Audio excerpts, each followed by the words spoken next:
Bab 42. Terjebak jadi istri simpanan. Alea menghela nafas. Ia memasukkan beberapa baju ke dalam koper kecil yang ia miliki. Besok ia harus ikut dengan Tristan ke Bali. Melakukan perjalanan bisnis selama 5 hari. Ia akan berangkat di hari Jumat dan pulang di hari Selasa. Jika saja Alea bisa, mungkin ia memilih untuk tidak ikut.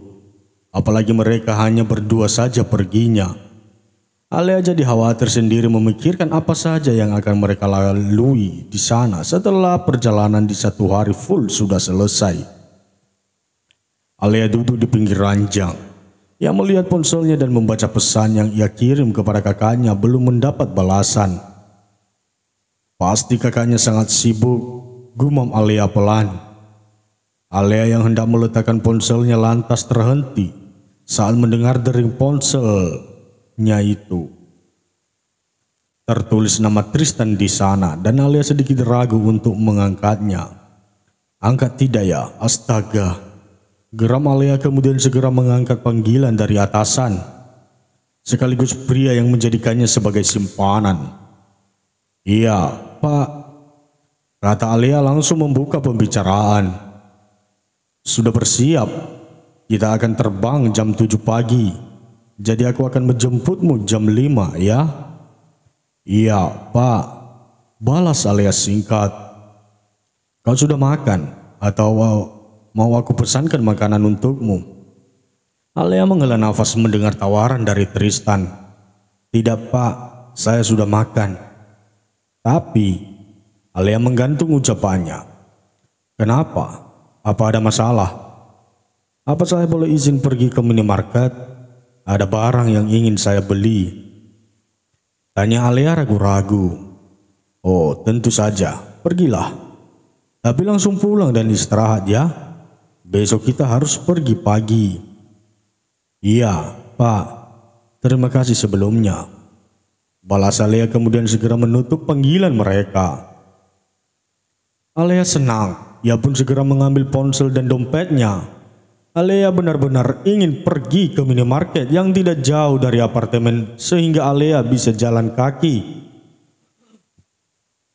Saat sampai di lobi apartemen, tanpa sengaja Alea bertabrakan dengan seseorang. Ya ampun, maaf, kata Alea seraya menundukkan kepalanya sebentar. Nona Alea, ucap pria itu dengan sopan dan penuh senyuman. Alea mengerutkan keningnya. Ia pun menatap wajah orang yang telah ia tabrak. Orang itu juga dikenali oleh Alea. Dokter Prama, ucap Alea sambil tersenyum. Dokter Prama mengangguk kecil. Apa kabar, Nona? Tanya Dokter Prama. Saya baik. Dokter sedang apa di sini malam-malam? Tanya Alea melihat jam di ponselnya sudah jam 9 malam. Habis memeriksa pasien. Anda sendiri dari mana? Mau kemana? Tanya Dokter Prama balik. Aku dari unitku dan mau ke minimarket depan. Jawab Alea. Mau saya antar? Kebetulan saya mau ke sana. Tawar Dokter Prama. Tidak, Dok. Saya bisa jalan kaki. Saya duluan ya. Selamat malam. Pamit Alea karena hari semakin malam. Dokter Prama menatap kepergian Alea dengan nanar. Semenjak kakaknya Alea pulang, ia jadi tidak pernah bertemu dengan Alea lagi. Gadis yang cantik dan pekerja keras, gumam Dokter Prama. Dokter Prama merasa kagum kepada gadis seperti Alea yang rela bekerja demi membiayai pengobatan kakaknya di rumah sakit. Ia juga terkesan pada semangat Alea yang tidak pernah memudar. Azalea, gumam Dokter Prama senyum-senyum sendiri. Sementara itu Alea, gadis itu baru saja sampai di minimarket. Ia mengambil beberapa barang yang ia butuhkan. Namun karena tergiur akhirnya Alea membeli banyak camilan. Makan mie pedas pasti menyenangkan sambil nonton drakor. Gumam Alea lalu segera mengambil mie instan pedas ke dalam keranjang belanjaannya.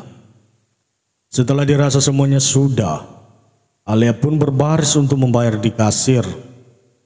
Minimarket malam itu benar-benar ramai, sampai Alea cukup lama menunggu giliran untuk membayar.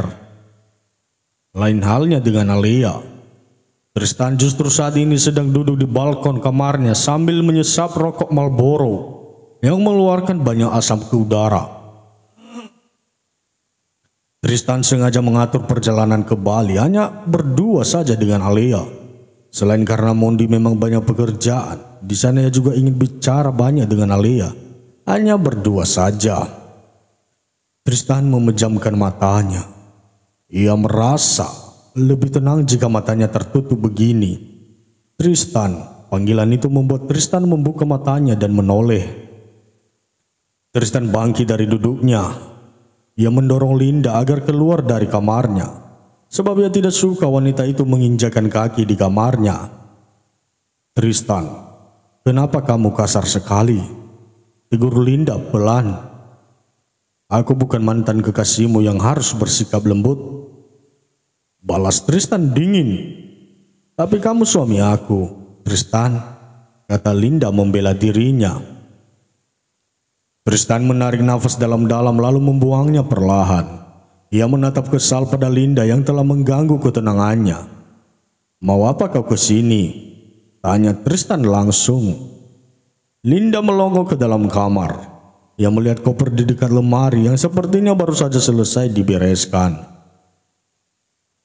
Kamu akan pergi jauh sampai membawa koper? Tanya Linda penasaran. Bukan urusanmu, jawab Tristan singkat. Linda menghilangkan senyumannya. Ia menatap Tristan dengan melas, meski dalam hatinya ia benci begini. Tristan, boleh aku ikut? Setidaknya bisa saja perjalanan ini akan membuat kita semakin dekat, pinta Linda memohon. Tristan menatap Linda dengan tajam. Matanya menyipit dengan bibir yang tersungging ke atas. Aku harus bekerja. Aku tidak mau membawa masalah rumah ke lingkungan kerja. Kehadiranmu dalam perjalanan dindasku bisa membuat aku hilang fokus. Sahut Tristan menolak permintaan Linda. Linda memegang tangan Tristan. Ia mengusap tangan kokoh itu dengan lembut, berharap bahwa Tristan akan tergoda padanya. Lepaskan, pergilah, aku harus istirahat. Usir Tristan lalu menutup pintu kamarnya. Linda mengepalkan tangannya. Ia benar-benar harus mencari titik kelemahan Tristan agar dirinya bisa menjatuhkan pria itu. Kenapa sulit sekali melawan Tristan? Geram Linda lalu memilih untuk pergi dari depan kamar Tristan. Bab 43. Alea duduk di depan lobi apartemen miliknya untuk menunggu kedatangan Tristan yang katanya sudah menuju ke sini. 5 menit berlalu, namun Tristan tidak kunjung datang, sehingga Alea lelah berdiri dan memilih untuk duduk. Alea memegangi perutnya. Ia sedikit kesakitan karena hari ini ia baru saja mendapatkan tamu bulanannya. Alea memang terbiasa seperti ini. Ia seperti orang tidak berdaya jika menstruasinya di hari pertama. Alea menyipitkan matanya saat melihat mobil yang berhenti di depannya. Seorang pria berkemeja putih dan celana bahan hitam turun, lalu menghampiri Alea. Alea, ada apa denganmu? Tanya Tristan seraya membantu Alea berdiri. Alea menggelengkan kepalanya. Tidak apa-apa, Pak. Saya hanya sedikit sakit perut, jawab Alea jujur. Tristan mengusap peluh di dahi Alea dengan penuh kelembutan. Hal itu berhasil menyita perhatian sosok pria yang datang bersama Tristan tadi. Anda sangat beruntung, Pak, batin Mondi miris. Mondi membukakan pintu untuk Tristan dan Alea. Lalu ia membantu meletakkan koper milik wanita itu di bagasi. Setelah dirasa semuanya beres, barulah mereka pergi menuju bandara. Penerbangan mereka 1 jam 30 menit lagi. Dan Tristan berniat untuk mengajak Alea sarapan di bandara nanti. Alea, apa sesakit itu? Tanya Tristan seraya memegang perut Alea. Alea tersentak, ia segera menjauhkan tangan Tristan dari perutnya. Tidak, Pak, hanya sedikit saja. Jawab Alea gugup sekaligus malu pada Mondi yang pasti melihat kelakuan Tristan barusan. Tristan manggut-manggut. Pria itu tiba-tiba memberikan kecupan di kening Alea dengan penuh kasih sayang. Alea terkejut, bahkan matanya terbuka dengan lebar. Namun sesaat kemudian entah mengapa ia malah memejamkan matanya. Mondi melihat itu semua. Ia memegang setir dengan penuh tenaga lalu membunyikan klakson dengan sedikit kasar. Tristan dan Alea tersadar. Alea buru-buru mengalihkan pandangannya ke arah jalanan. Ada apa? Tanya Tristan. Tadi ada orang yang menyeberang tiba-tiba, Pak. Saya terkejut. Jawab Mondi berbohong. Tidak mungkin Mondi mengatakan bahwa dirinya kesal melihat Tristan menzium Alea. Bisa-bisa ia langsung dibunuh Tristan saat itu juga. Tanpa terasa akhirnya mereka pun sampai di bandara. Alea dan Tristan tidak lupa berpamitan dengan Mondi yang harus tetap di sana untuk mengerjakan tugas Tristan yang lainnya. Pak Mondi, kami pergi dulu ya. Sayang sekali Anda tidak bisa ikut. Padahal Anda sangat membantu pekerjaan saya, kata Alea dengan senyuman. Iya, Nona, saya juga ingin itu. Tapi tugas-tugas di sini tidak membiarkan saya, balas Mondi dengan datar dan dingin. Tristan dan Alea pun pergi setelah berpamitan dengan Mondi. Keduanya tidak langsung pergi ke pintu keberangkatan, sebab Tristan mengajak sarapan. Kita sarapan supaya perut kamu tidak sakit lagi, Alea, ucap Tristan begitu perhatian. Alea hanya mengangguk-anggukkan kepalanya. Ia menerima sarapan yang Tristan berikan dan mulai menyantapnya perlahan. Apa ada obat agar rasa sakit perutmu bisa teratasi? Jika ada, lebih baik beli sekarang, ujar Tristan di sela-sela mengunyah. Tidak perlu, Pak. Saya terbiasa seperti ini saat mendapatkan tamu bulanan, balas Alea menolak. Tristan tiba-tiba terbatuk setelah mendengar ucapan dari Alea barusan. Ia mengambil minuman kemudian mencoba mengatur nafasnya. Pak, Anda baik-baik saja? Tanya Alea pelan. Tristan mengangguk. Iya, saya baik, jawab Tristan singkat. Hampir 3 jam perjalanan yang Alea dan Tristan tempuh untuk sampai di Bandara Internasional Ngurah Rai. Alea tidak mau pesawat karena perjalanan cukup singkat, tapi saat ini ia merasa tidak nyaman dengan perutnya. Tristan tahu hal itu, makanya ia langsung mengajak Alea untuk pergi ke hotel yang akan menjadi tempat mereka menginap. Setelah ini kamu istirahatlah, Alea. Astaga, wajahmu sampai pucat begini, kata Tristan seraya mengusap wajah Alea dengan lembut. Saya tidak apa-apa, Pak, sahut Alea menjelaskan. Tristan tidak menyahut. Ia mengambil sebotol air mineral lalu memberikannya kepada Alea. Minum dulu, tutur Tristan lembut. Alea menerimanya. Ia meminum sedikit agar air lebih baik. Terima kasih, Pak, ucap Alea pelan. Tristan mengangguk. Ia pun meminum air dari botol yang sama dengan Alea. Hal itu tentu saja membuat Alea melotot. Itu bekas saya, Pak, seru Alea memperingatkan. Aku tahu, timpal Tristan dengan enteng. Seakan tidak mempermasalahkan jika mereka minum dari botol yang sama. Alea menghela nafas. Ia memilih untuk diam daripada obrolannya nanti malah didengar oleh sopir taksi yang kini membawa mereka menuju hotel.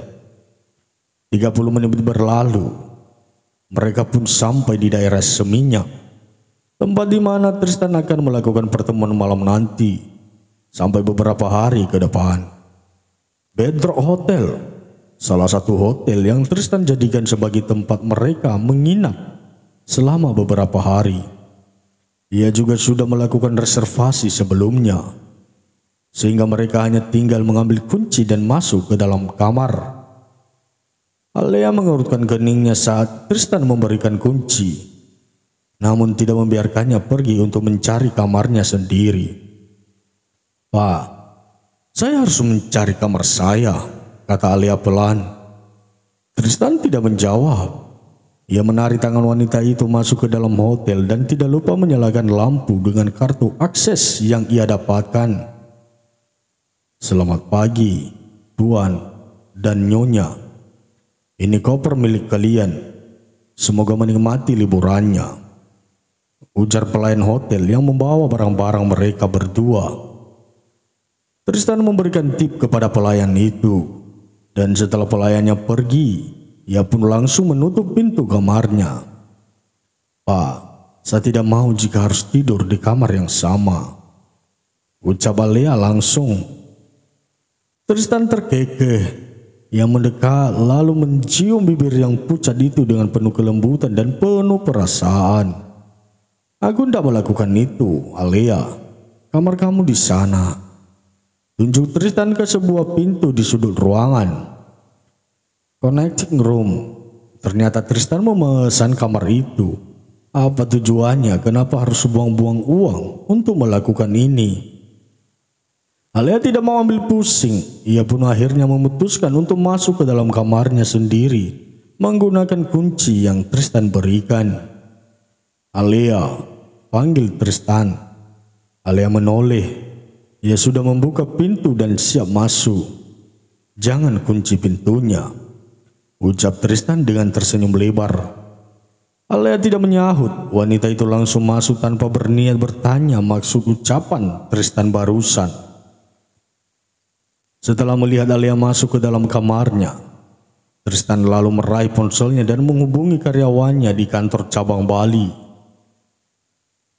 "Undur pertemuan untuk malam ini ke hari Senin, dan tolong extend di hotel ini menjadi 10 hari. Tristan menutup panggilannya. Ia sengaja memperpanjang waktunya berada di Bali dari 5 hari menjadi 10 hari. Tristan tentu saja memiliki tujuan untuk melakukan itu.